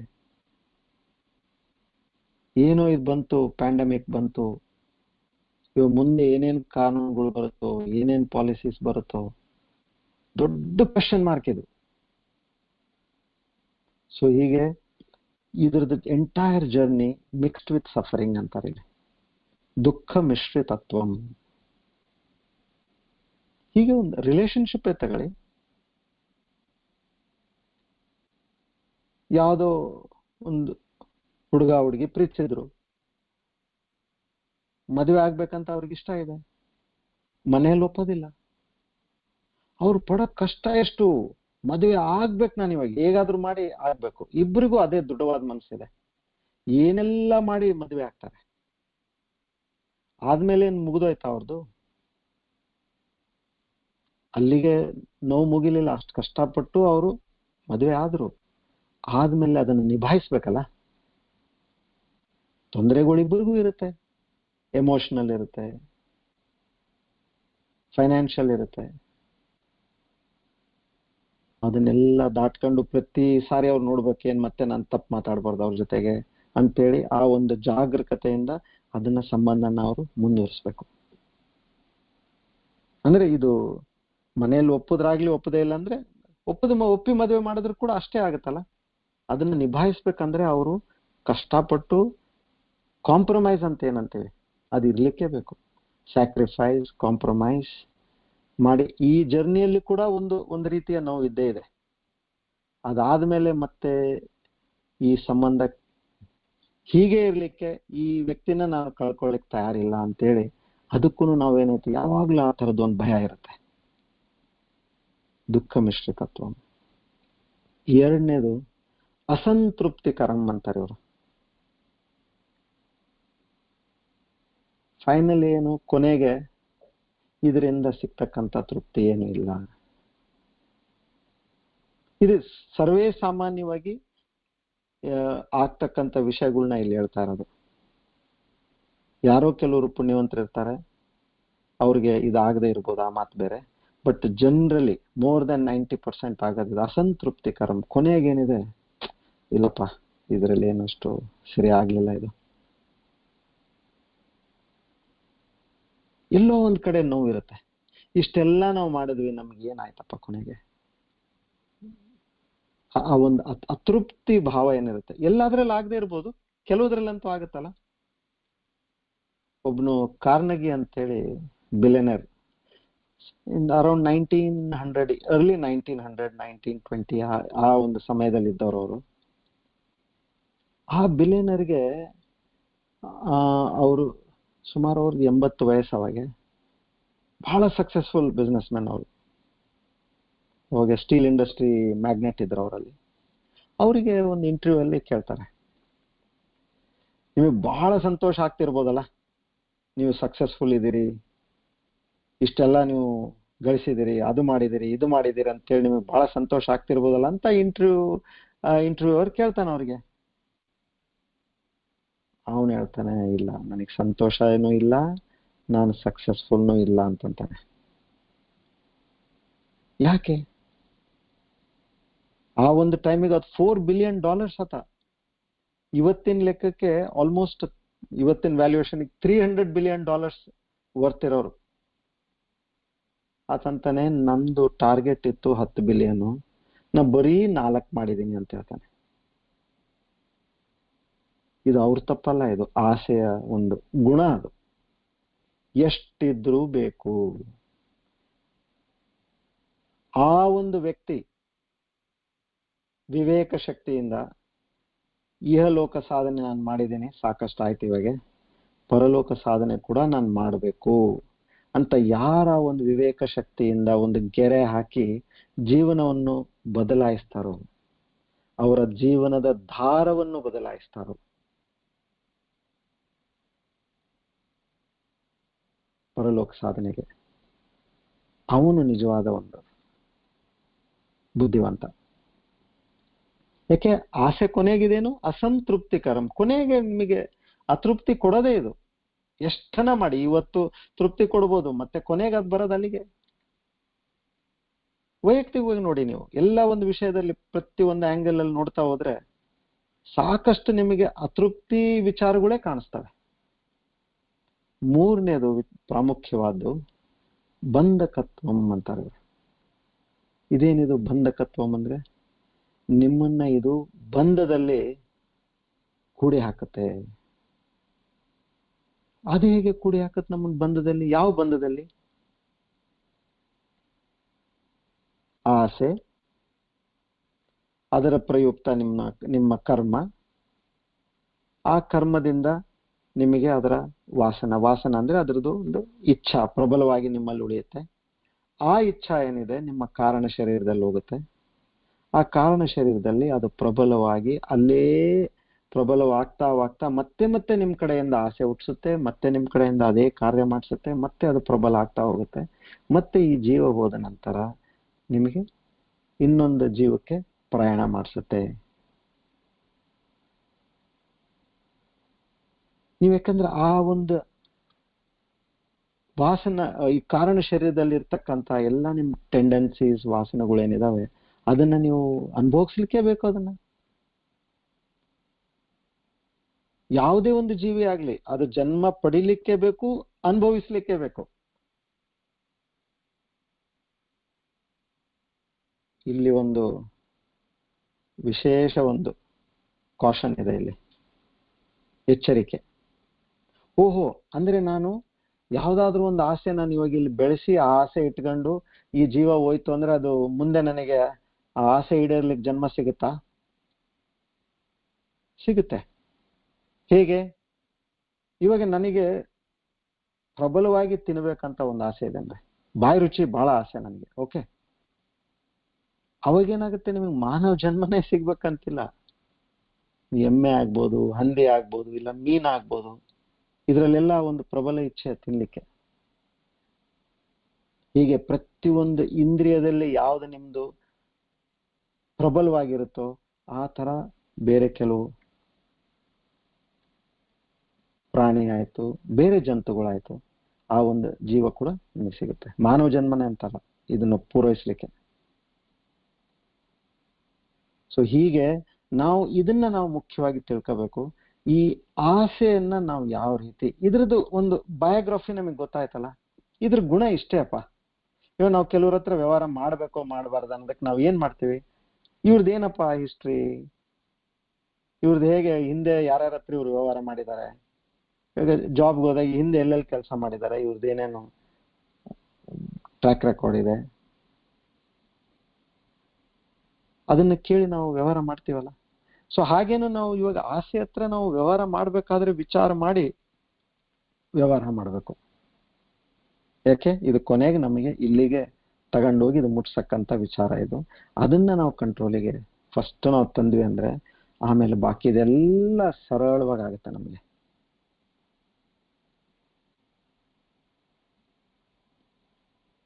ಈ ನಿಮ್ಮ ಕರ್ಮವನ್ನು ನಾವು ಭಗವಂತಗೆ ಅರ್ಪಿಸಿದ್ವಿ, ನಮಗೆ ಅದರಿಂದ ಚಿತ್ತಶುದ್ಧಿ ಸಿಕ್ತು. ಹೇ ಪರಮಾತ್ಮ, ಈ ಚಿತ್ತಶುದ್ಧಿಯಿಂದ ನನ್ನ ಜೀವನವನ್ನು ನಾನು ಇವಾಗ ರಿಫೈನ್ ಮಾಡ್ತೀನಿ, ಅಂದ್ರೆ ಇದನ್ನ ಸುಂದರಗೊಳಿಸ್ತೀನಿ. ಇದನ್ನೆಲ್ಲ ನಾನು ತೆಗೆದು ಹಾಕ್ಬೇಕು. ಇದನ್ನ ಹೇಗೆ, ಇವಾಗ ಕಾರಲ್ಲಿ ಡ್ಯಾಶ್ ಬೋರ್ಡ್ ಇರುತ್ತಲ್ಲ, ಯಾವ್ದು ಎಷ್ಟಿದೆ ಏನಿದೆ ಅಂತೆಲ್ಲ ತೋರಿಸುತ್ತೆ. ಅದರಲ್ಲಿ ಸ್ಪೀಡೋಮೀಟರ್ ಇರುತ್ತೆ, ಮತ್ತೆ ಆಯಿಲ್ ಮೀಟರ್ ಇರುತ್ತೆ, ಟೆಂಪರೇಚರ್ ಮೀಟರ್ ಇರುತ್ತೆ, ಏರ್ ಪ್ರೆಷರ್ ಮೀಟರ್ ಇರುತ್ತೆ. ಇವೆಲ್ಲ ಮೀಟರ್ಸ್ ಇರುತ್ತಲ್ಲ ಅಲ್ಲಿ, ಅದೇನ್ ಹೇಳುತ್ತೆ, ಇದು ಇಷ್ಟಿಷ್ಟಿದೆ, ಅದ್ರ ಜೊತೆಗೆ ಇದು ಇಷ್ಟಿರ್ಬೇಕಾಗಿತ್ತು, ಇದಕ್ಕಿಂತ ಕಡಿಮೆ ಆದ್ರೆ ಎಚ್ಚರಿಕೆ, ಇದಕ್ಕಿಂತ ಜಾಸ್ತಿ ಆದ್ರೆ ಎಚ್ಚರಿಕೆ, ಇದು ರೈಟ್ ಲೆವೆಲ್ ಅಂತ ಅಲ್ಲೊಂದು ಗ್ರೀನ್ ಕಲರ್ ಎಲ್ಲ ಮಾರ್ಕ್ ಇರುತ್ತದೆ. ಸೊ ಅದನ್ನ ನೋಡ್ತಾ ನಾವು ಗಾಡಿ ಓಡಿಸ್ತೀವಲ್ಲ ನಾವು. ಮತ್ತೆ ಇಲ್ಲಿ ನಮ್ಮ ಜೀವನದಾಗ ನಾವು ಏನ್ ನೋಡ್ತಾ ಇದೀವಿ, ನಮ್ಮಲ್ಲಿ ಯಾವ್ದು ಹೆಚ್ಚಿದೆ, ಯಾವ್ದು ಕಮ್ಮಿ ಆಗಿದೆ, ಯಾವ್ದನ್ನ ನಾವು ನಿಯಂತ್ರಣದಲ್ಲಿ ತರಬೇಕು, ಇವೆಲ್ಲ ಮತ್ತೆ ನಮ್ದು ಕರ್ತವ್ಯ ಅಲ್ವಾ ನೋಡೋದು ನಾವು. ಹೇಗೆ ನಮ್ಮಲ್ಲಿ ಷಡ್ರಿಪುಗಳು ಅಂತ ನಾವು ಹೇಳಿದ್ವಿ. ಕಾಮ ಅಂದ್ರೆ ಆಸೆ, ಕ್ರೋಧ ಸಿಟ್ಟು, ಲೋಭ, ಗ್ರೀಡ್ ಅತಿ ಆಸೆ ಅಂತ ಗ್ರೀಡ್, ಮೋಹ ವಿಚಾರ ಸರಿಯಾಗಿ ಅರ್ಥ ಆಗೋದಿಲ್ಲ, ತಪ್ಪು ತಿಳ್ಕೊಂಡಿರ್ತೀವಿ ಯಾವುದೇ ಆಯ್ತು ವಿಚಾರನ. ಮದ ಜಂಬ, ಮಾತ್ಸರ್ಯ, ಹೊಟ್ಟೆ ಕಿಚ್ಚು, ಇವೆಲ್ಲ ಏನಿದೆ ನಮ್ಮ ಜೀವನದಿಂದ ತೆಗೆದಾಕ್ಬೇಕು ನಾವು. ಇದನ್ನ ತೆಗೆದಾಕ್ಲಿಕ್ಕೆ ನಾವು ಅದು ಹೇಗೆ ಡ್ಯಾಶ್ ಬೋರ್ಡ್ ಮೀಟರ್ ಇರುತ್ತೋ ಆ ರೀತಿ ನಾವು ಏನ್ ಮಾಡ್ಕೋಬೇಕು, ನಾವು ಒಂದು ಪ್ಲಾನ್ ಮಾಡಿ ಎಲ್ಲಿದೆ, ಯಾವ ಲೆವೆಲ್ ಅಲ್ಲಿ ಇದೆಯಪ್ಪ, ನಾವು ಎಷ್ಟು ನಾನು ಕಡಿಮೆ ಮಾಡ್ಬೇಕು ಅದನ್ನ, ಅದ್ರ ಕಡೆ ನಮ್ಮ ಒಂದು ವಿಚಾರ ಹೋಗ್ಬೇಕು. ಆಗೇನಾಗುತ್ತೆ, ನಮ್ಮ ಜೀವನದಲ್ಲಿ ಒಂದು ರಿಫೈನ್ಮೆಂಟ್ ಸ್ಟಾರ್ಟ್ ಆಗುತ್ತೆ. ಇದನ್ನ ಯಾಕೆಂದ್ರೆ ಯಾವುದೇ ಒಂದು ಸಮಯಕ್ಕಾಗ್ಲಿ ನಾವು ತಿಳ್ಕೊಳ್ಳಿಕ್ಕೆ ಬೇಕಲ್ಲ. ಮೊದಲನೇದು ನೋಡಿ, ತಪ್ಪಾಗಿದೆ ಅಂತ ಒಪ್ಕೊಂಡ್ರೆ ನಾವು ತಿದ್ಕೊಳ್ಳಿಕ್ ಸಾಧ್ಯ ಉಂಟು. ತಪ್ಪಾಗೇ ಇಲ್ಲ ಅಂತಂದ್ರೆ ನೀವು ಹೇಗೆ ತಿದ್ಕೊಂತೀರಿ ಹೇಳಿ. ಇವಾಗ ನಿಮಗೆ ಕಾಲ್ ನೋವು ಇದೆ ಅಂದ್ರೆ, ಕಾಲ್ ನೋವು ಆಗಿದೆ ಅಂತ ನಿಮಗೆ ಖಾತ್ರಿ ಆದ್ರೆ ಅಲ್ಲ ನೀವು ಡಾಕ್ಟರ್ ಹತ್ರ ಹೋಗೋದು. ಕಾಲ್ ನೋವು ಇದ್ರು ಕೂಡ ಅದಿಲ್ಲ ಬಿಡು ಅಂತಂದ್ರೆ ನೀವೇ ಹೋಗೋದಿಲ್ಲ ಅಲ್ಲೇನು. ಸೊ ಫಸ್ಟ್ ಅಂಡ್ ಫಾರ್ಮೋಸ್ಟ್, ನನ್ನಲ್ಲಿ ಇದು ಹೆಚ್ಚಿದೆ, ಇದು ನನ್ನಲ್ಲಿ ಕಮ್ಮಿ ಇದೆ ಅಂತ ನಾವು ಆ ಒಂದು ದೃಢ ಮನಸ್ಸನ್ನು ಮಾಡ್ತೀವಲ್ಲ, ಅದು ಫಸ್ಟ್ ಸ್ಟೆಪ್. ಅಲ್ಲಿ 50% ಕೆಲಸ ಆಯ್ತಂದ್ರಲ್ಲಿ. ಇವಾಗ ಇದೇ ಆಸೆ ಅನ್ನೋದು ಡಿಸೈರ್ ಅಂತಿದೆಯಲ್ಲ, ಡಿಸೈರ್ ಮ್ಯಾನೇಜ್ಮೆಂಟ್ ಮಾಡ್ಬೇಕು ನಾವಿಲ್ಲಿ. ಹೇಗೆ ಬಿಸ್ನೆಸ್ ಮ್ಯಾನೇಜ್ಮೆಂಟ್, ಮೈಂಡ್ ಮ್ಯಾನೇಜ್ಮೆಂಟ್ ಇವೆಲ್ಲ ಇದೆಯಲ್ಲ, ಇಲ್ಲಿ ಡಿಸೈರ್ ಮ್ಯಾನೇಜ್ಮೆಂಟ್. ನಮ್ಮ ಮನಸ್ಸಿನಲ್ಲಿ ಏನೇನು ಯಾವ ತರದ ಆಸೆ ಬರ್ತಾ ಇದೆ, ಮೂಲ ಕಾರಣ ಆ ಮನಸ್ಸಿನಲ್ಲಿ ಏನೊಂದು ವಿಚಾರ ಬರುತ್ತೆ ನೋಡಿ, ಅದು ಪ್ರತಿಯೊಂದಕ್ಕೂ ಒಳ್ಳೇದಾಯ್ತು ಕೆಟ್ಟದಾಯ್ತು ಆಗ್ಬೇಕಂತಂದ್ರೆ ಅಲ್ಲಿಂದಾನೆ ಆ ವಿಚಾರದಿಂದಾನೇ ಶುರುವಾಗುತ್ತೆ.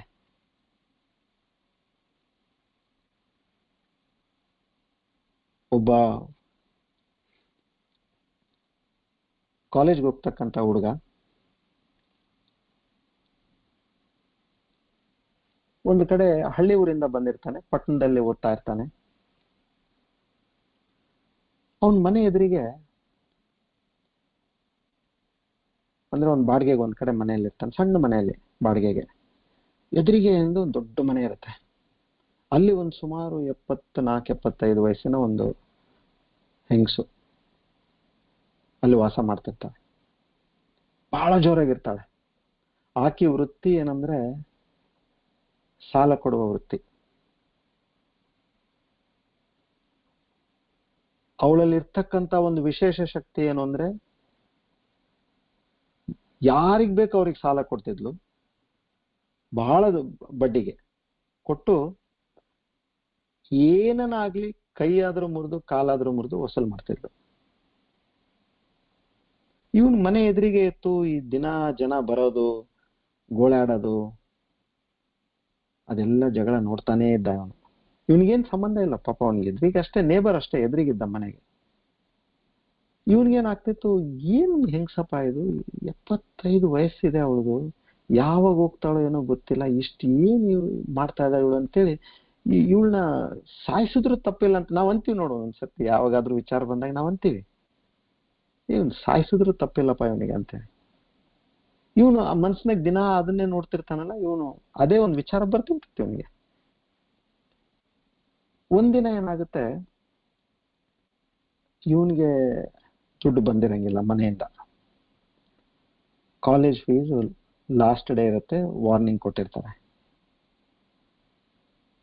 ಅವಾಗ ಇವನ್ ಏನ್ ಮಾಡ್ತಾನೆ, ಇನ್ನ ಹೇಗಿದ್ರು ಇವಳು ಕೊಡ್ತಾಳಲ್ಲ, ನಂದೇನ್ ಬಂದ್ಬಿಡುತ್ತೆ, ಇನ್ನೇನ್ 2-3 ದಿವಸದಲ್ಲಿ ಬರುತ್ತೆ, ಹೇಗಾದ್ರೂ ಮಾಡಿ ತಗೋಣ, ಎಷ್ಟು ಜಾಸ್ತಿ ಬಡ್ಡಿ ಹಾಕಿದ್ರು ಏನಾಯ್ತು, ತೊಂದರೆ ಇಲ್ಲ ಅಂತೇಳಿ ಹೋಗಿ ಆ ಮುದುಕಿ ಹತ್ರ ಹಿಂಗೆ ನಾನು ಇಲ್ಲೇ ಇರೋದು ಎದುರಿಗೆ, ಇಲ್ಲ ನಾನು ನೋಡಿದ್ದೇನೆ ಹೇಳಂತ. ಅವಳು ಅಂತಾಳೆ, ನನಗೆ ಇಷ್ಟು ಈ ರೀತಿ ಹಿಂಗೆ 2,000 ರೂಪಾಯಿ ಬೇಕಾಗಿತ್ತು ಫೀಸ್ಗೆ ಹಾಗೆ ಅಂತೇಳಿ ಕೇಳಿ ಅವಳು ದುಡ್ಡು ಕೊಡ್ತಾ ಇದ್ದಾಳೆ ಇವನಿಗೆ. ಇವನಲ್ಲಿ ಬಗಲಿಗೆ ಒಂದು ಕತ್ತಿ ಇರುತ್ತೆ, ತಗೊಂಡು ಅವಳಿಗೆ ಚುಚ್ಚೇ ಬಿಡ್ತಾನೆ. ನೋಡ್ರಿ, ಇವನಿಗೇನಿದೆ ಆ ಒಂದು ವಿಚಾರ ಮನಸ್ಸಿನಲ್ಲಿ ಅನ್ಕಂತ ಇದ್ನಲ್ಲ, ಅದ್ ಯಾವಾಗ ಯಾವ ರೀತಿ ವ್ಯಕ್ತಪಡಿಸುತ್ತೋ ಗೊತ್ತಾಗಿಲ್ಲ. ವಿಚಾರ ಮಾಡ್ತಾನೆ, ಅರೇ ನಾನು ಯಾಕೆ ಸಾಯಿಸ್ದೆ, ನಾನು ಇವಳನ್ನ, ನನ್ಗೇನಿತ್ತು ಇವಳನ್ನ ಸಾಯಿಸಂತದು. ಪ್ರತಿದಿನ ಆ ಒಂದು ವಿಚಾರ ಬರ್ತಿದ್ದಂಗೆನೆ ಅದಕ್ಕೊಂದು ಪ್ರಬಲತೆ ಅವನು ಕೊಡ್ತಾ ಇದ್ದ. ಸೊ ನಾವು ಮೊದಲನೇದಾಗಿ ಮಾಡ್ಬೇಕಾದ್ದೇನಂದ್ರೆ, ಯಾವುದೇ ಒಂದು ವಿಚಾರ ಬಂದ್ರೆ ಅದಕ್ಕೆ ನಾವಲ್ಲೇ ತಡೆ ಹಿಡಿಬೇಕು. ಇವಾಗ 2 ರೀತಿ ಇರುತ್ತೆ ನಿಮ್ಮ ಮನ್ಸಲ್ಲಾಗೋದು. ಒಂದು, ನೀವು ವಿಚಾರದ ಕಡೆ ಹೋಗ್ತೀರಾ, ಇಲ್ಲ ವಿಚಾರ ನಿಮ್ ಕಡೆ ಬರುತ್ತೆ. ವಿಚಾರ ನಿಮ್ ಕಡೆ ಬಂತು ಅಂದ್ರೆ ಅದು ಗುಣ, ಅದನ್ನ ನಾವು ನಿಯಂತ್ರಣ ಮಾಡ್ಬೋದು. ಆದ್ರೆ ನಿಮ್ಮ ಮನಸ್ಸು ವಿಚಾರದ ಕಡೆ ಹೋಯ್ತು ಅಂದ್ರೆ ಅದು ಡೇಂಜರಸ್. ಅದು ಇವೆಲ್ಲ ಮೈನ್ಯೂಟ್ ಪಾಯಿಂಟ್ಸ್ ಇವು. ಯಾಕೆಂದ್ರೆ ಈ ಒಂದು ವಿಚಾರಕ್ಕೆ ಇದಕ್ಕೆ ನಾವು ಸರಿಯಾಗಿ ಅರ್ಥ ಮಾಡ್ಕೋಬೇಕಂದ್ರೆ ಈ ಕೆಲವು ಬೇಸಿಕ್ ಪಾಯಿಂಟ್ಸ್ ನ ನೀವು ಅಬ್ಸರ್ವೇಷನ್ ಅಲ್ಲಿ ಇಡ್ಬೇಕು ಯಾವಾಗ್ಲೂ. ನನ್ನ ಮನಸ್ಸಿಗೆ ಏನಾಗ್ತಾ ಇದೆ, ವಿಚಾರ ನನಗ್ ಬರ್ತಾ ಇದೆಯಾ, ನನ್ನ ಮನಸ್ಸು ವಿಚಾರದಿಂದ ಹೋಗ್ತಾ ಇದೆಯಾ. ನೀವು ಯಾವುದೋ ಒಂದು ಒಳ್ಳೇದನ್ನ ಎಲ್ಲೋ ಅನುಭವಿಸಿರ್ತೀರಾ, ಸೊ ಮತ್ತೆ ಮತ್ತೆ ಮನಸ್ಸಲ್ಲಿ ಹೋಗ್ಬಾರ್ದು.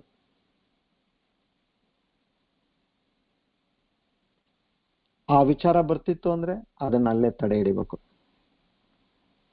ಯಾಕೆ, ಈ ನಿಮ್ಮ ಒಂದು ಸಾಧನೆಗೆ ಇವೆಲ್ಲ ಅಡ್ಡ ಬರುತ್ತೆ. ಏನ್ ತೊಂದರೆ ಇದೆ ಇದರಲ್ಲಿ, ಬರ್ಲಿಲ್ಲ ವಿಚಾರ, ಕೂತ್ಕೊಳ್ಳಿ ಮತ್ತೆ ಧ್ಯಾನ ಮಾಡ್ಲಿಕ್ಕೆ, ಅವಾಗೆ ಬರ್ತಾವೆಲ್ಲ. ಯಾವಾಗ ನೀವು ನಿಯಂತ್ರಣ ಮಾಡ್ತಿರೋ ಅವಾಗ ತಾನಾಗೆ ವಿಚಾರಗಳು ಅಲ್ಲಿಗಲ್ಲೇನೆ ನಿಯಂತ್ರಣ ಆಗುತ್ತೆ. ಯಾಕಂದ್ರೆ ಗೊತ್ತು ಇಲ್ಲಿ ನಮಗೆ ಸ್ಥಳ ಇಲ್ಲ, ಸೊ ಈ ಒಂದು ಭಾವನೆಯಿಂದ ನಾವು ಸದಾ ಇದು ಮೆಡಿಟೇಷನ್ ನೋಡಿ, ನಾವು ದಿನದಲ್ಲಿ 10 ನಿಮಿಷನೇ ಮಾಡ್ಲಿ, ಆದ್ರೆ ಅದ್ರ ಪ್ರಿಪರೇಷನ್ ಏನಿದೆ ಬಾಕಿ ಎಲ್ಲಾ ಸಮಯದಲ್ಲಿ ಪ್ರಿಪರೇಷನ್ ಆಗುತ್ತೆ, ಆ 10 ನಿಮಿಷದಲ್ಲಿ ಎಫೆಕ್ಟಿವ್ ಮೆಡಿಟೇಷನ್ ಆಗುತ್ತೆ. ಇವಾಗ 8 ಗಂಟೆ ನೀವು ನಿದ್ದೆಗೆ ತೆಗೆದ್ಬಿಡ್ರಿ, ಇನ್ನ ಬಾಕಿ ನೀವು ಒಂದು 4 ಅವರ್ಸ್ ನೀವು ಬೇರೆ ಅದು ಇದು ಅಂತೇಳಿ ಊಟದ್ದಾಯ್ತು ಅದು ಇದು ಅಂತೇಳಿ ಅದು ತೆಗೆದ್ರೆ 12 ಗಂಟೆಯಲ್ಲಿ ನೀವು 10 ನಿಮಿಷ ಮಾಡ್ತಿದ್ರ ಅಂದ್ರೆ 11 ಗಂಟೆ 50 ನಿಮಿಷ ನೀವು ಪ್ರಿಪರೇಷನ್ ಮಾಡ್ಬೇಕು. ಇವೆಲ್ಲ ಮೈಂಡ್ ಕಂಟ್ರೋಲ್ ಎಕ್ಸಸೈಸ್. ಇದನ್ನೆಲ್ಲ ಸಮಯಕ್ಕೆ ನಾನು ಒಂದೊಂದೇ ಹೇಳ್ತೀನಿ. ಮೊದಲನೇದೇನು, ಸದಾ ನಿಮ್ಮ ವಿಚಾರದ ಮೇಲೆ ಇದು ವಿಚಾರ ಏನು ಬರ್ತಾ ಇದೆ, ಇದು ಸತ್ವ ವಿಚಾರನ, ರಾಜಸಿಕ ವಿಚಾರನ, ಏನು ತಾಮಸಿಕ ವಿಚಾರ. ರಾಜಸಿಕ ತಾಮಸಿಕ ಇದ್ರೆ ತೆಗೆದಾಕೋದು, ಸತ್ವ ವಿಚಾರ ಇದ್ರೆ ಒಳ್ಳೇದು, ಮಾಡೋಣ ಅದನ್ನ. ಸೊ ಒಂದು ನಮ್ಮ ಗಮನ ವಿಚಾರಗಳ ಮೇಲೆ, ಹಾಗೆ ಅದನ್ನ ತೆಗೆದು ನಾವೇನಿದೆ ನಮ್ಮ ಒಂದು ಸಂಪೂರ್ಣ ಜೀವನವನ್ನ ನಾವು ರೀಡಿಸೈನ್ ಮಾಡ್ಬೇಕು.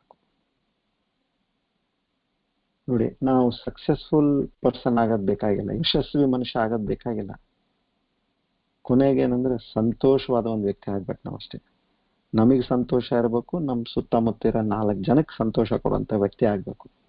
ಬಾಕಿ ನೀವು ಎಷ್ಟು ಗಳಿಸಿದ್ರೆ ನಮಗೇನ್ ಮಾಡೋದಪ್ಪ, ಅವ್ರ ಮನೆಗೆ ಆಗ್ತದ, ನಮ್ಗೇನಾಯ್ತದ ಅಂತ ನಾವೇ ಅಂತೀವೋ ಇಲ್ಲ. ಇದು ನಮಗೆ ಜೀವನದಲ್ಲಿ ನಾವು ಪಡಿಬೇಕಾದ್ದು. ಇನ್ನೊಂದು, ಕರ್ಮದ ಪ್ರಕಾರ ನಿಮಗೆ ಗೊತ್ತು, ಏನ್ ಬಂದ್ರು ಕೂಡ ಯಾವ ಸಮಯಕ್ಕೆ ಬರಬೇಕು, ಎಷ್ಟು ಬರಬೇಕು ನಿಮ್ಗೆ ಅಷ್ಟೇ ಬರುತ್ತೆ. ಮುಂಚೆ ಬರೋದೇ ಇಲ್ಲ, ತಡವಾಗಿಯೂ ಬರೋದಿಲ್ಲ, ಜಾಸ್ತಿ ಬರೋದೇ ಇಲ್ಲ, ಕಮ್ಮಿನೂ ಬರೋದಿಲ್ಲ. ನಾವ್ ಎಷ್ಟೊಂದ್ ಸರ್ತಿ ಅನ್ಕಂತೀವಿ ಈ ಮೀಟಿಂಗ್ ಏನ್ ಫೇಲ್ ಆಗುತ್ತಂತೇಳಿ. ಇದು ನೋಡಿ, ನಮ್ ವಿಚಾರ ಶಕ್ತಿ, ನಾವ್ ಅನ್ಕಂತೀವಿ ನಮ್ಗೆಲ್ಲ ಗೊತ್ತು ಅಂತೇಳಿ. ಇದಿಲ್ಲಪ್ಪ, ಸುಮ್ನೆ ಹೋಗ್ಬೇಕು, ಏನಾಗೋದಿಲ್ಲ ಇದ್ರಲ್ಲಿ. ಅದು 100% ಸಕ್ಸಸ್ಫುಲ್ ಆಗಿರುತ್ತೆ ಮೀಟಿಂಗ್. ಅದು ನಮ್ ಕೈಯಲ್ಲಿದೆಯಾ? ಇದರಿಂದ ನಾವು ತಿಳ್ಕೋಬೇಕು. ಕೆಲವು ಸರ್ತಿ ಕಾನ್ಫಿಡೆಂಟ್ಲಿ ಇದು ಚೆನ್ನಾಗಾಗತ್ತೆ ಅಂತ ಹೋಗ್ತೀವಿ, ಅಲ್ಲಿ ಫೇಲ್ ಆಗ್ಬರ್ತೀವಿ. ಏನ್ ಹಿಂಗ್ ಮಾತಾಡ್ಬಿಟ್ರು ಇವರು, ಅನ್ಕಂಡೇ ಇಲ್ಲ ನಾವು ಈ ರೀತಿ ಮಾತಾಡ್ತಾರಂತೇಳಿ. ಏನಾಯ್ತಪ್ಪ ಇವ್ರಿಗೆ? ನೀವು ನೋಡಿ ನಿಮ್ ಜೀವನದಲ್ಲಿ ನಿಮಗೆ ಗೊತ್ತಾಗುತ್ತೆ. ಸೊ ಅಂದ್ರೆ ಏನಾಯ್ತು, ಕರ್ಮ ಫಲದಾತ ಕೊಡೋನ್ ಬೇರೆ ಇದ್ದಾನೆ, ಅವನು ನಿಮಗೆ ಯಾವಾಗ ಎಷ್ಟು ಕೊಡ್ಬೇಕೋ ಕೊಡ್ತಾ ಇರ್ತಾನೆ. ನಾವ್ ಯಾಕೆ ತಲೆ ಕೆಡ್ಸ್ಕೊಂಡು, ಇವಾಗ ನಾವು ಟ್ರೈನ್ ನಾಗ ಕೂತಿದೀವಿ, ಲಗೇಜ್ ಕೆಳಗಡೆ ಇಟ್ಕೊಳ್ರಲ್ಲ, ನಿಮ್ ಕೆಳಗಡೆ ಕೂತಿ ಲಗೇಜ್ ಇಟ್ಕೊಳ್ರಿ, ಅದನ್ನ ತಲೆ ಮೇಲೆ ಇಟ್ಕೊಂಡು ಕೂಡೋದು ಯಾಕೆ ಅಂತ.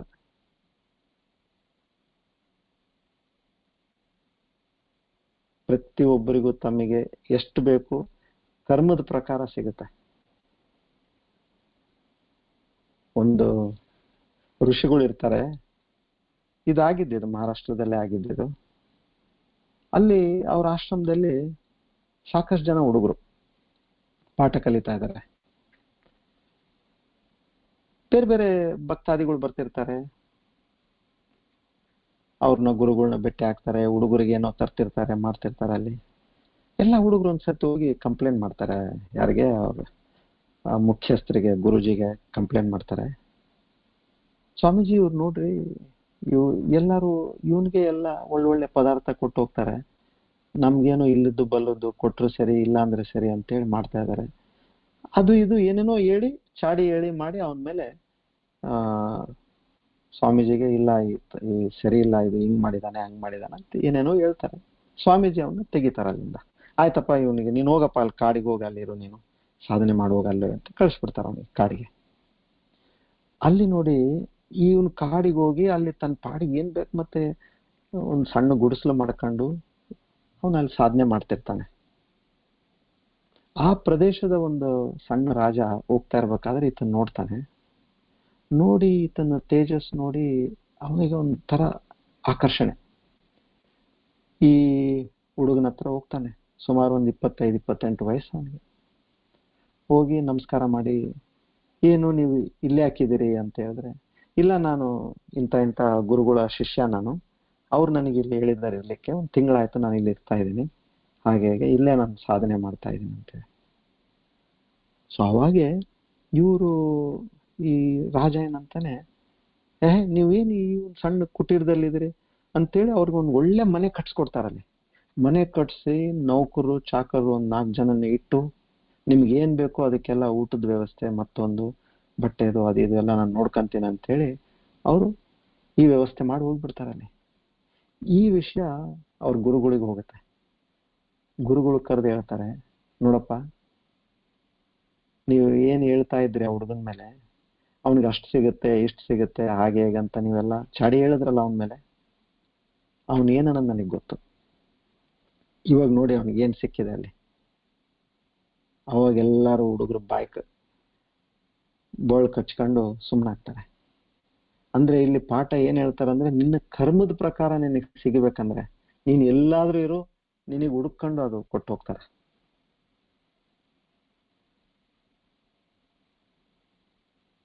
ಸೊ ಹೀಗೆ ನಾವು ಇವತ್ತೇನ್ ತಿಳ್ಕೊಂಡ್ವಿ, ನಮ್ಮ ಆಶಯದ ಆಟೋಬಯೋಗ್ರಫಿ ಅದು ಏನು, ನಮಗೆ ಅದರಲ್ಲಿ ಗುಣಗಳೇನಿದೆ, ನಮಗೆ ಎಷ್ಟು ಒಳ್ಳೇದು ಮಾಡುತ್ತೆ ಎಷ್ಟು ಕೆಟ್ಟದ್ ಮಾಡುತ್ತೆ, ಅದನ್ನ ನಿಯಂತ್ರಣ ಮಾಡ್ಲಿಕ್ಕೆ ನಾವೇನ್ ಮಾಡ್ಬೇಕು, ಮನಸ್ಸು ಮತ್ತು ಇಂದ್ರಿಯಗಳು ಇವೆರಡನ್ನು ನಾವು ನಿಯಂತ್ರಣ ಮಾಡ್ಬೇಕು.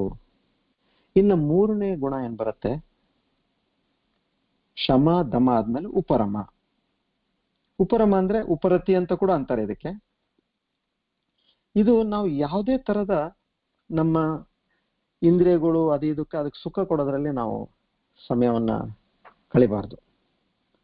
ಇದೇನೈತೆ ಸೆನ್ಸ್ ಗ್ರಾಟಿಫಿಕೇಶನ್ ಅಂತ ಏನಂತೀವಿ, ಇದನ್ನ ಅದೇ ಯಾವಾಗ್ಲೂ ಇಲ್ಲ ಇದಕ್ಕೆ ಚೆನ್ನಾಗಿರೋದು ತಿನ್ನಿಸ್ತಾ ಇರ್ಬೇಕು, ಇದು ಚೆನ್ನಾಗಿರೋದು ನೋಡ್ತಾ ಇರ್ಬೇಕು, ಇದು ಚೆನ್ನಾಗಿರೋದು ಕೇಳ್ತಾ ಇರ್ಬೇಕು, ಈ ತರದ್ದು ಹಿಂದ್ಗಡೆ ನಾವು, ಯಾಕಂದ್ರೆ ಎಲ್ಲ ಪ್ರತಿಯೊಂದು ಇಂದ್ರಿಯ ನನಗೆ ಅದಕ್ಕೇನು ಒಂದು ಅನುಕೂಲವಾದ ವಸ್ತು ಬೇಕು ಅದು ಕೇಳ್ತಾ ಇರುತ್ತಲ್ಲ, ಅದರಲ್ಲಿ ನಾವು ಜಾಸ್ತಿ ಸಮಯ ಕೊಡಬಾರ್ದು. ಹೇಗೆ, ಫಾರ್ ಎಕ್ಸಾಂಪಲ್ ನಿಮಗೆ ಒಂದು ಟಿವಿ ನೋಡ್ಬೇಕಂತ ಒಂದು ಆಸೆ ಇದೆ. ಟಿವಿ ಅಂದ್ರೆ ಮೂವಿ ನೋಡ್ಬೇಕಾಯ್ತು, ಕ್ರಿಕೆಟ್ ನೋಡ್ಬೇಕಾಯ್ತು ಅಂತ ನಿಮ್ಗೆ ಆಸೆ ಇದೆ, ಬರುತ್ತೆ ಅದು ಆಸೆ. ಅದೇನಾಯ್ತು, ನಮ್ಮ ಇಂದ್ರಿಯಗಳಿಗೆ ನಾವು ಸುಖ ಕೊಡ್ಲಿಕ್ಕೆ ಈ ಒಂದು ಆಕ್ಟಿವಿಟಿಯಲ್ಲಿ ನಾವು ಬಿದ್ವಿ. ಅಲ್ಲಿ ನಾವು ವಿಚಾರ ಮಾಡ್ಬೇಕಾದಷ್ಟೇ, ಇದರಿಂದ ನನಗೆ ಏನ್ ಸಿಗುತ್ತಪ್ಪ.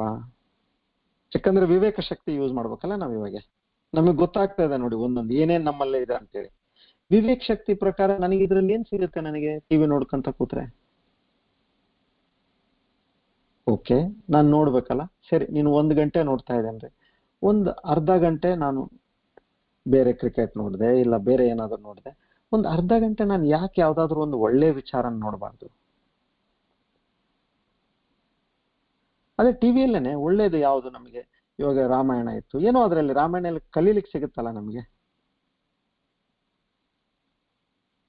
ಇಲ್ಲ ಬೇರೆ ಕೆಲವು ಸ್ಪಿರಿಚುವಲ್ ಪ್ರೋಗ್ರಾಮ್ಸ್ ಬರುತ್ತೆ, ಅದನ್ನ ನೋಡ್ಬೋದು.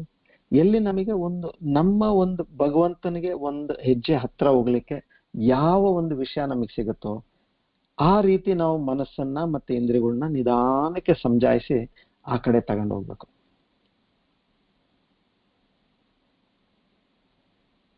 ಇಲ್ಲಿ ಇಷ್ಟೇ, ನಾವು ಅದಕ್ಕೆ ಅಧೀನ ಆಗಿ ಅದಕ್ಕೆ ನಾವು ಗುಲಾಮರಾಗಬಾರ್ದು. ಅದರಲ್ಲಿ ಒಂದು ಏನ್ ನಾವು ಚೇಂಜ್ ತರ್ತೀವಲ್ಲ ಅದು ಇಂಪಾರ್ಟೆಂಟ್ ಇಲ್ಲಿ.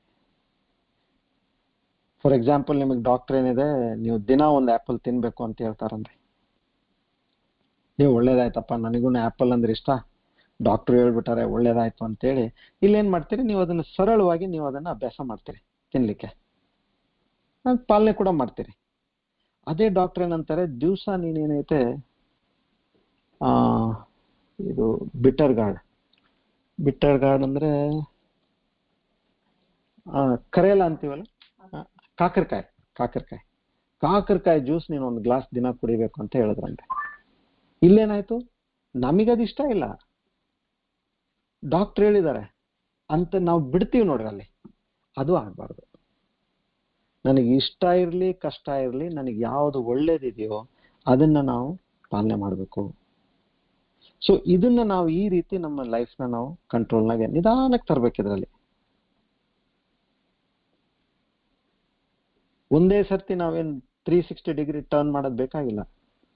ಹೇಗೆ ಸಮಯಕ್ಕೂ ಇಲ್ಲ, ಇಲ್ಲಿ ನನಗೆ ವಿವೇಕ ಶಕ್ತಿ ಯೂಸ್ ಮಾಡಿ ಇದು ನನಗೇನಾದ್ರೂ ನನ್ನ ಸ್ಪಿರಿಚುವಲ್ ಪಾತಲ್ಲಿ ನನ್ನ ಆಧ್ಯಾತ್ಮಿಕ ಒಂದು ಪ್ರಯಾಣದಲ್ಲಿ ನಾನು ಮುಂದುವರಿತಾ ಇದ್ದೀನ, ನೀವು ನೋಡ್ಕೊಳ್ಳಿ, ದಿನ ನೋಡ್ಕೊಳ್ಳಿ, ವಾರಕ್ಕೆ ನೋಡ್ಕೊಳ್ಳಿ, ತಿಂಗಳಿಗೆ ನೋಡ್ಕೊಳ್ಳಿ. ಈ ಮೀಟರ್ಗಳಂತ ಏನ್ ಹೇಳಿದ್ನಲ್ಲ, ಅಲ್ಲಿ ಕಾಮ, ಕ್ರೋಧ, ಲೋಭ, ಮೋಹ, ಮದ, ಮಾತ್ಸರ್ಯ ಇವೆಲ್ಲ ನನ್ನಲ್ಲಿ ಏನು ಕಮ್ಮಿ ಆಗಿದೆಯಾ? ಆಗಿಲ್ಲ ಅಂದ್ರೆ ಅದ್ರ ಕಡೆ ಗಮನ ಬೇಕು. ಸದಾ ಮನಸ್ಸನ್ನು ನೋಡ್ತಾ ಇರ್ಬೇಕು ನಾವು, ಇದೇನ್ ಮಾಡ್ತಾ ಇದೆ ವಿಚಾರ ಬೇಕು. ಇಲ್ಲ ಅಂದ್ರೆ ಅದು ತನಗೆ ಏನ್ ತಿಳಿಯುತ್ತೋ ಅದು ಮಾಡುತ್ತದೆ. ಉಪರಮ. 4ನೇದು ತಿತೀಕ್ಷ. ತಿತೀಕ್ಷ ಅಂದ್ರೆ ನಮಗೆ ಏನು ಜೀವನದಲ್ಲಿ ಬರುತ್ತೋ, ಅಕಸ್ಮಾತ್ ಆಗಿ ಬರುತ್ತಲ್ಲ, ಕೆಲವು ತೊಂದರೆಗಳು ಬರುತ್ತೆ, ಕೆಲವು ಅನಾನುಕೂಲ ಪರಿಸ್ಥಿತಿಗಳು ಬರುತ್ತೆ. ಇದನ್ನ ನಾವು ಹೆಚ್ಚು ಅದಕ್ಕೆ ಲಕ್ಷ್ಯ ಕೊಡಬಾರ್ದು. ಅದನ್ನ ಯಾಕೆ ನಿಮಗೆ ಗೊತ್ತು, ಇವಾಗ ವೇದಾಂತ ನಿಮ್ಗೆಲ್ಲ ಇವಾಗ ಇಷ್ಟೆಲ್ಲ ಪಾಠ ತಿಳ್ಕೊಂತ ಇದ್ರಂದ್ರೆ ಕರ್ಮದ ಒಂದು ಆಟ ನಡೆದಿದೆ. ದೇಹದ ಒಂದು ಸ್ಥಿತಿಯಲ್ಲಿ ನಿಮಗೆ ಸುಖ ದುಃಖ ಕೊಡ್ತೇ, ಪೇನ್ ಅಂಡ್ ಪ್ಲೆಷರ್, ನೋವು ಮತ್ತು ಸುಖ ಕೊಡ್ತಕ್ಕಂಥ ದೇಹದಲ್ಲಿ. ಮನಸ್ಸಿನ ಇದರಲ್ಲಿ ಸುಖ ದುಃಖ, ಬುದ್ಧಿ ಇದರಲ್ಲಿ ನಿಮಗೆ ಮಾನ ಅಪಮಾನ. ಇದು ಸಹಜ, ಇದು ಬರೋದಿದು. ಸೊ ಇಲ್ಲಿ ಯಾವುದು ನಿಮಗೆ ನೀವು ಕೇಳದೆ ನಿಮಗೆ ಬಂದಿದೆ ಅದನ್ನು ದೇವರ ಪ್ರಸಾದ ನನಗಿದು.